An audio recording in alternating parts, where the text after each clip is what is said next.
আমরা এটা বলতেই পারি যে যুদ্ধ বিধ্বস্ত একটা বাংলাদেশ সেখান থেকে আস্তে আস্তে বাংলাদেশ ঘুরে দাঁড়াচ্ছে। এর অন্যতম উপাদানই হচ্ছে আমাদের রেমিটেন্স। এই আপনারা যারা পরিশ্রম করেছেন বা যারা আপনাদের সাথে জড়িত, বিশাল একটি সেক্টর, অনেক সময় বলা হয়ে থাকে যেটুকু আমাদের বাংলাদেশে আছে, এবং তাদের যে অবদান বাংলাদেশের পূর্ণাঙ্গ যে এতগুলো আরো 14-15 কোটি আছে বলতে গেলে প্রায় কাছাকাছি। তো এই যে অবদানটা আপনাদের, এই অবদানটা আমরা অত্যন্ত কৃতজ্ঞতা ভরে স্মরণ করি। অনেক সময় হয়তো আপনাদের স্বার্থ সেভাবে সংরক্ষণ করা হয় না, এটা নিয়ে আমাদের প্রবাসী ভাইদের অনেক অভিযোগ আছে। তবে এখনকার পরিস্থিতি অন্যান্য সময় তুলনায় ভালো। আপনারা জানেন যে বর্তমান সরকার এই ব্যাপারে অনেক পদক্ষেপ নিয়েছে, বিশেষ করে এয়ারপোর্ট ম্যানেজমেন্ট থেকে শুরু করে অন্যান্য আমাদের এম্বাসিগুলো যেগুলো আছে বিশ্বের বিভিন্ন দেশে তাদেরকে ইনস্ট্রাকশন দেওয়া আছে। এই পরিস্থিতিগুলো আগের চাইতে কিছুটা ভালো হয়েছে, তবে কাজ করার এখন অনেক জায়গা অবশ্যই আছে। আমাদের এক সময় আমি অর্থ মন্ত্রণালয়ে ছিলাম, তখন আমাদের প্রবাস কাজ করার সুযোগ হয়েছে। আসলে বিভিন্ন বিশেষ করে মধ্যপ্রাচ্যের দেশগুলো আমার কাজ করার সুযোগ হয়েছে। ওখানে প্রবাসীদের কি সমস্যা, কিভাবে সেগুলো সমাধান করা যায়, এগুলো নিয়ে এই সময় কিছু কাজ করার ছিল। তো সেইখান থেকে আমার যেটা বড় সমস্যা মনে হয়েছে যে আমরা বেশ কিছু বিষয় এখানে আছে, তার মধ্যে অন্যতম হচ্ছে যে আমাদের নিজেদের দক্ষতার যে বিষয়গুলি। আন্তর্জাতিক শ্রমবাজারটা এটা হচ্ছে কি দক্ষতামূলক কাজের জন্য বেশি ওপেন।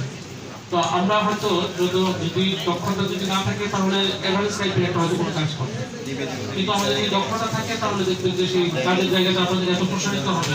তাহলে ওই ওদের তো ক্রাইটেরিয়া আছে, ধরেন A category, B category, C category, এই ধরনের বিভিন্ন বিষয় এখানে আছে।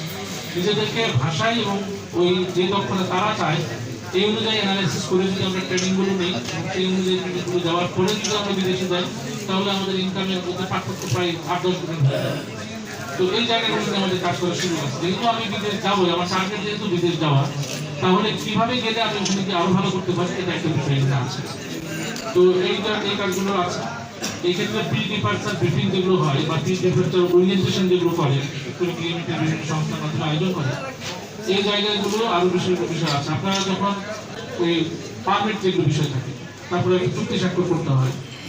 এই চুক্তি স্বাক্ষর করার আগে এই চুক্তিগুলো সম্পর্কে একটু ভালোভাবে জানার দরকার আছে। অনেক প্রবাসী ভাইরা বিদেশে গিয়ে বিপদে পড়েন, পাসপোর্ট জমা নেওয়া হয় তাদের কাছ থেকে, তারা মুভমেন্ট করতে পারে না, এবং তাদের ওইখানে কত ঘন্টা কাজ করতে হবে, কত ছুটি তারা পাবে, কতটুকু বেতন ভাতা পাবে, সবকিছু তখন তাদের নিয়ন্ত্রণে চলে যায়।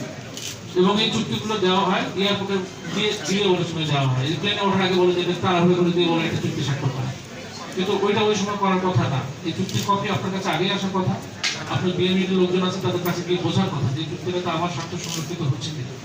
এই বিষয়গুলো যার মতো করে যদি আমরা সচেতন না হই, যেই আমরা করতে চাই, আমরা অনেক সময় মনে করি যে কাউকে কিছু না জানিয়ে কোনো প্লেনে উঠতে পারলেই বোঝা আমরা সেফ, কিন্তু আপনাকে তো 4 বছর 3 বছর 5 বছরের জন্য একটা জায়গায় যাচ্ছে।